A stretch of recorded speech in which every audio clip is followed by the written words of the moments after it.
ಎಲ್ಲರಿಗೂ ನಮಸ್ಕಾರ. ಬನ್ನಿ ಮುದ್ದು ಸೊಸೆ ಸೀರಿಯಲ್ ಏನಾಗ್ತಾ ಇದೆ ಅಂತ ನೋಡಿಕೊಂಡು ಬರೋಣ. ಈ ಕಡೆ ವಿನಂತಿ ಅವ್ರ ಚಿಕ್ಕಪ್ಪಗೆ ಕಾಲ್ ಮಾಡಿಬಿಟ್ಟು, ಚಿಕ್ಕಪ್ಪ ನನಗೆ ಬೇಡದೇ ಇರೋರು ಒಬ್ಬರು ಹೋಟೆಲ್ನ ಇಟ್ಟಿದ್ದಾರೆ, ಆ ಹೋಟೆಲ್ನ ನೀವು ಧ್ವಂಸ ಮಾಡಬೇಕು, ಹಾಗೆ ಅವ್ರನ್ನೂ ಕೂಡ ಸರಿಯಾಗಿ ಬಾರಿಸ್ಬೇಕು ಅಂದಿದ ತಕ್ಷಣ, ಸರಿ ಆಯಿತು ಬಿಡವ ವಿನಂತಿ, ನೀನು ಹೇಳಿದ್ದು ನನಗೆ ಅರ್ಥ ಆಯಿತು, ಎಲ್ಲ ನಾನು ನೋಡ್ಕೊಳ್ತೀನಿ ಅಂದಿದ ತಕ್ಷಣ ವಿನಂತಿ ಈಶ್ವರಿ ಹತ್ರ ಅತ್ತೆ ನಾವು ಅಂದ್ಕೊಂಡಿರೋ ಕೆಲಸ ಸರಿಯಾಗಿ ಆಗುತ್ತೆ ಅಂತ ಹೇಳ್ತಾಳೆ. ಅದನ್ನು ಚಂಪಾ ಕೇಳಿಸ್ಕೊಂಡು, ಅಯ್ಯೋ ಶಿವನೇ ಇವ್ರಿಗೇನು ಬಂದಿರೋದು ಪಾಪ, ಈ ವಿಚಾರನ ಮೊದಲೋಗಿ ವಿದ್ಯೆಕ್ಕಾಗಿ ಹೇಳ್ಬೇಕು ಅಂತ ಹೇಳ್ಬಿಟ್ಟು ಚಂಪಾ ಗಾಬರಿ ಮಾಡಿಕೊಂಡು ವಿದ್ಯಾ ಹತ್ರ ಬರ್ತಾಳೆ. ಏನಾಯಿತು ಚಂಪಾ, ಮನೇಲೆಲ್ಲರೂ ಹುಷಾರಾಗಿದ್ದಾರೆ ತಾನೆ ಅಂದಾಗ, ಅಯ್ಯೋ ಅಕ್ಕ ಮನೇಲೇನೋ ಹುಷಾರಾಗಿದ್ದಾರೆ, ಮೊದಲು ನಿಮ್ಮ ಅಟ್ಟಿಯವರು ಹುಷಾರಾಗಿದ್ದಾರೆ ಕೇಳು, ಆ ಹೋಟೆಲಿದ್ದ ಹೋಗೋ ಕೇಳು ವಿದ್ಯಕ್ಕ, ಯಾಕೆಂದರೆ ವಿನಂತಿ ಅಕ್ಕ ಅವ್ರ ಚಿಕ್ಕಪ್ಪಗೆ ಕಾಲ್ ಮಾಡಿಬಿಟ್ಟು ನಿಮ್ಮ ಹೋಟೆಲ್ನ ನಿಮ್ಮ ಅಪ್ಪ ಅಮ್ಮನ ಓಡಿಸ್ಬೇಕು ಅಂತ ಹೇಳಿದ್ದಾರೆ, ದಯವಿಟ್ಟು ಹೇಗಾದರೂ ಮಾಡಿ ನಿಮ್ಮ ಅಪ್ಪ ಅಮ್ಮನ ಕಾಪಾಡ್ಕೊಂಡಿದ್ದ ತಕ್ಷಣ ವಿದ್ಯಾ ಗಾಬರಿ ಆಗಿಬಿಟ್ಟು ಅವ್ರ ಅಪ್ಪಗೆ ಕಾಲ್ ಮಾಡ್ತಾಳೆ. ನೋಡಿದರೆ ಚೆಲುವ ಕುಡಿತಾ ಕೂತಿರ್ತಾನೆ. ಅಯ್ಯೋ ಚೆಲುವ ಫೋನ್ ಬರ್ತೈತೆ ನೋಡ್ಲಾ ಅಂದಿದ ತಕ್ಷಣ, ಅಯ್ಯೋ ಇಂಥ ಗನಂದಾರಿ ಕೆಲಸ ಮಾಡ್ತಿದ್ದೀನಿ, ಇವಾಗ ಯಾಕಲ ಫೋನು, ನೋಡು ಯಾರೋ ಹೆಂಡ್ತಿ ಮಕ್ಕಳು ಮಾಡಿರ್ತಾರೆ, ಅವ್ರೇನಾದರೂ ಕೇಳಿದರೆ ಕೆಲಸ ಮಾಡ್ತಾ ಇದ್ದೆ ಅಂತ ಹೇಳ್ತೀನಿ, ಇವಾಗ ಕುಡಿಯೋದು ಮುಖ್ಯ, ಮೊದಲು ಕುಡೀರಿ ಅಂತ ಹೇಳ್ಬಿಟ್ಟು ಚೆಲುವ ಕುಡಿತಾ ಇರ್ತಾನೆ. ಅಯ್ಯೋ ದೇವ್ರೆ ಯಾಕಪ್ಪ ಅಪ್ಪಯ್ಯ ಫೋನ್ ಎತ್ತುತ್ತಾ ಇಲ್ಲ ಅಂದಿದ ತಕ್ಷಣ, ವಿದ್ಯಕ್ಕ ನೀನೇನು ಈ ರೀತಿ ಮಾಡ್ತಾ ಇದೆಯಾ, ಮೊದಲು ಅಮ್ಮ ಕಾಲ್ ಮಾಡು, ಅವರಾದ್ರೂ ಕಾಲ್ನ ಪಿಕ್ ಮಾಡ್ತಾರೆ ಅಂದಾಗ, ಈ ಕಡೆ ರತ್ನ ಫೋನ್ನ ಮನೇಲೇ ಬಿಟ್ಟು ಬಂದಿರ್ತಾಳೆ. ವಿದ್ಯಕ್ಕ ನೀನು ಮಾಡ್ತಾನೆ ಇರು, ಅವ್ರು ಎತ್ತುತ್ತಾ ಇಲ್ಲ ಅಂತ ಬಿಡಕ್ಕೆ ಹೋಗ್ಬೇಡ, ಹೇಗಾದರೂ ಮಾಡಿ ಅವ್ರನ್ನ ಕಾಪಾಡಬೇಕು ಅಂದಿದ ತಕ್ಷಣ, ಈ ಕಡೆ ರೌಡಿಗಳು ಕೂಡ ಹೋಟೆಲ್ ಹತ್ರ ಬರ್ತಾರೆ. ಊಟಕ್ಕೆ ಏನೇನಿದೆ ಅಂತ ಕೇಳಿದ ತಕ್ಷಣ, ಅನ್ನ ಸಾಂಬಾರು ರೊಟ್ಟಿ ಎಲ್ಲ ಇದೆ ಅಂದಾಗ, ನೋಡು ನಮಗೆ 5 ಪ್ಲೇಟ್ ಊಟ ಬೇಕು, ಹಾಗೆ ನೆಂಚಿಕೆಗೆ ಬಜ್ಜಿ ಎಲ್ಲದನ್ನು ಕೂಡ ತೊಗೊಂಡು ಬಂದಿದ ತಕ್ಷಣ, ಸರಿ ಆಯಿತು ಅಂತ ರತ್ನ ಹೇಳ್ತಾಳೆ.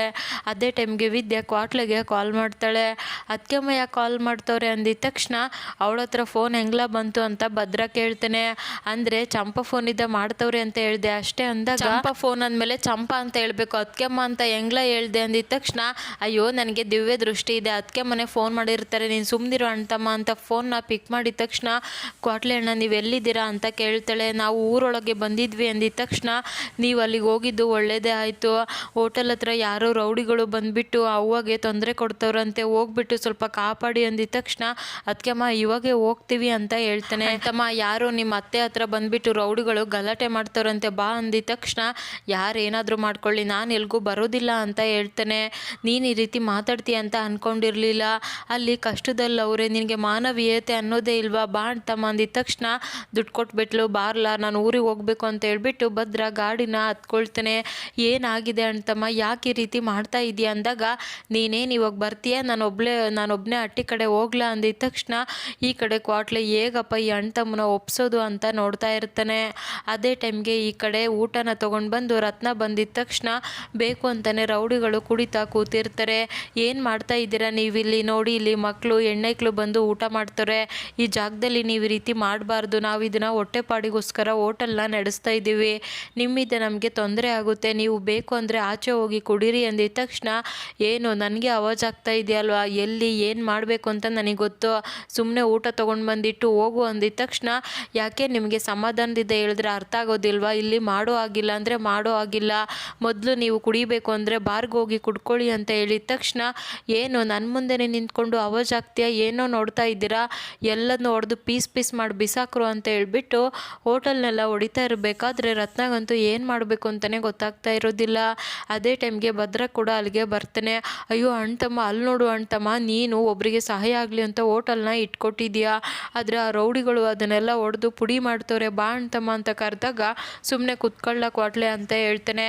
ಅಣ್ತಮ್ಮ ನೀನೇನು ಇವಾಗ ಬರ್ತೀಯ, ನಾನು ಒಬ್ಬನೇ ಹೋಗ್ಲಾ ಅಂತ ಹೇಳಿದ ತಕ್ಷಣ, ಈ ಕಡೆ ಸರು ಕೋಪ ಮಾಡಿಕೊಂಡು, ಏನ್ರಿ ನಿಮ್ಮದು, ಅಲ್ಲ ಹೆಣ್ಮಕ್ಳ ಹತ್ರ ಬಂದು ದೌರ್ಜನ್ಯ ಮಾಡ್ತೀರಲ್ವ, ನಿಮಗೆ ನಾಚಿಕೆ ಮಾನ ಮರ್ಯಾದೆ ಇಲ್ವಾ, ಇವಾಗಲೇ ಪೊಲೀಸ್ಗೆ ಕಾಲ್ ಮಾಡ್ತೀನಿ ಅಂತ ಹೇಳ್ತಾಳೆ. ಓ ಹೌದಾ, ನಾವು ಹೆಣ್ಮಕ್ಳ ಹತ್ರ ಬಂದು ದೌರ್ಜನ್ಯ ಮಾಡ್ತಾ ಇದ್ದೀವ, ಆ ದೌರ್ಜನ್ಯ ಏನು ಅಂತ ಇವಾಗ ತೋರಿಸ್ತೀನಿ ಅಂತ ಸರುನ ಮುಟ್ಟಬೇಕು ಅಂತ ಹೋಗಿದ ತಕ್ಷಣ, ಅಲ್ಲಿಗೆ ಭದ್ರ ಬಂದುಬಿಟ್ಟು ಸರಿಯಾಗಿ ಹೊಡೆದ್ಬಿಡ್ತಾನೆ. ಆವಾಗ ಕ್ವಾಟ್ಲೆ ಕೂಡ ಇಲ್ಲಿ ವಿದ್ಯೆಗೆ ವಿಡಿಯೋ ಕಾಲ್ ಮಾಡಿ ಭದ್ರ ಫೈಟ್ ಮಾಡೋದನ್ನ ತೋರಿಸ್ತಾ ಇರ್ತಾನೆ. ವಿದ್ಯಾಗಂತೂ ತುಂಬಾ ಖುಷಿ ಆಗಿಬಿಡುತ್ತೆ. ಇನ್ನು ಭದ್ರ ಸೇವ್ ಮಾಡಿದ್ದಕ್ಕೆ ಈ ಕಡೆ ರತ್ನ ಮತ್ತು ಸರು ಇಬ್ಬರು ಕೂಡ, ಇವತ್ತು ನೀವು ಬರದೇ ಹೋಗಿದ್ರೆ ಭಾವ ನನ್ನ ಪರಿಸ್ಥಿತಿ ಏನಾಗ್ತಾ ಇತ್ತೋ ಏನೋ, ತುಂಬ ಥ್ಯಾಂಕ್ಸ್ ಅಂತ ಹೇಳ್ತಾಳೆ. ನಿನ್ನ ಜಾಗದಲ್ಲಿ ಯಾವುದೇ ಹೆಣ್ಣು ಹುಡುಗಿ ಇದ್ರೂ ಕೂಡ ನಾನು ಕಾಪಾಡ್ತಿದ್ದೆ ಅಂತ ಹೇಳಿ ಭದ್ರ ಅಲ್ಲಿದ್ದ ಹೊರಟು ಬರ್ತಾನೆ. ಮನೆಗೆ ಬಂದಿದ್ದ ತಕ್ಷಣ, ಅಜ್ಜಮ್ಮ ನಿಂತ್ಕೊಳ್ಳೋ ಭದ್ರ ಅಂತ ಹೇಳಿದಾಗ, ಇರವ ಹೋಗಿ 5 ನಿಮಿಷ ಬಂದೆ ಅಂತ ಹೇಳ್ತಾನೆ. ಆವಾಗ ನಾನು ಕರಿತಾ ಇದ್ದೀನಿ ತಾನೇ ಬಾರ್ಲ ಇಲ್ಲಿ ಅಂತ ಕರೀತಾರೆ. ಏನ್ಲ ಇದು ಬಟ್ಟೆ ಯಾಕ್ಲ ಇಷ್ಟೊಂದು ಗಲೀಜು ಮಾಡ್ಕೊಂಡಿದ್ದೀಯ ಅಂದಾಗ, ಅಯ್ಯೋ ಅಜ್ಜಮ್ಮ ಏನಿಲ್ಲ, ಅಣ್ಣ ತಮ್ಮ ಬರ್ತಾ ಸ್ವಲ್ಪ ಬಿದ್ದವನೇ ಅಷ್ಟೇ ಅಂತ ಕ್ವಾಟ್ಲೆ ಹೇಳ್ತೇನೆ. ಅಲ್ಲಿಗೆ ಸಾವಿತ್ರಿ ಬಂದ್ಬಿಟ್ಟು, ಏನಪ್ಪ ಭದ್ರ, ನಿಮ್ಮ ಅತ್ತೆನ ಕಾಪಾಡಕ್ಕೆ ಹೋಗಿದ್ದೆ ಅಂತ ನಿಜ ಹೇಳೋದು ಬಿಟ್ಟು ಸುಳ್ಳು ಹೇಳ್ತಾ ಇದೆಯಾ ಅಂದಾಗ ಎಲ್ಲರಿಗೂ ಕೂಡ ಫುಲ್ ಶಾಕ್ ಆಗಿಬಿಡುತ್ತೆ. ಅಲ್ಲ, ಇವನು ಅವ್ರ ಅತ್ತೆಗೆ ಯಾರೋ ರೌಡಿಗಳು ಬಂದು ಹೋಟೆಲ್ನೆಲ್ಲ ಹೊಡೆದಾಕ್ತವ್ರೆ ಅಂತ ಗೊತ್ತಾಗಿದ ತಕ್ಷಣ ಹೋಗಿ ಅತ್ತೆ ಹೋಟೆಲ್ನ ಕಾಪಾಡಿ ಬಂದವನೇ ನಮ್ಮ ಭದ್ರ ಅಂತ ಹೇಳಿದಾಗ, ಯಾಕ್ಲ ಭದ್ರ ಇಂಥ ಕೆಲಸ ಮಾಡಿದೆ ಅಂತ ಕೇಳ್ತಾರೆ. ಅಲ್ಲಪ್ಪ ಭದ್ರ, ಭಾವ ಹೇಳೋರೆ ತಾನೇ ಆ ಹಟ್ಟಿ ಸಂಬಂಧನ ಬಿಡಬೇಕು ಅಂತ, ನಿನಗೆ ಭಾವನ ಮಾತಿಗಿಂತ ಅವ್ರ ಸಂಬಂಧನೇ ದೊಡ್ಡದ ಅಂತ ಈಶ್ವರಿ ಕೇಳ್ತಾಳೆ. ಚಿಕ್ಕವ್ವ ಏನು ಮಾತಾಡ್ತಾ ಇದೆಯಾ, ಸುಮ್ಮನೆ ಗೊತ್ತಿಲ್ಲದೆ ಏನೇನೋ ಮಾತಾಡಬೇಡ, ವಿಷಯ ಬೇರೆನೇ ಇದೆ ಅಂದಿದ ತಕ್ಷಣ ಶಿವರಾಮೇಗೌಡ ಕೋಪ ಮಾಡಿಕೊಂಡು ಸಾಕು ಬಾಯಿ ಮುಚ್ಚು ಅಂತ ಹೇಳ್ಬಿಡ್ತಾನೆ. ಹಾಗಿದ್ರೆ ಮತ್ತೆ ಅಪ್ಪ ಮಗ ದೂರ ಆಗೋದಕ್ಕೆ ಈಶ್ವರಿನೇ ಕಾರಣ. ಇದಿಷ್ಟು ಇವತ್ತಿನ ಸಂಚಿಕೆ. Thank you so much every one.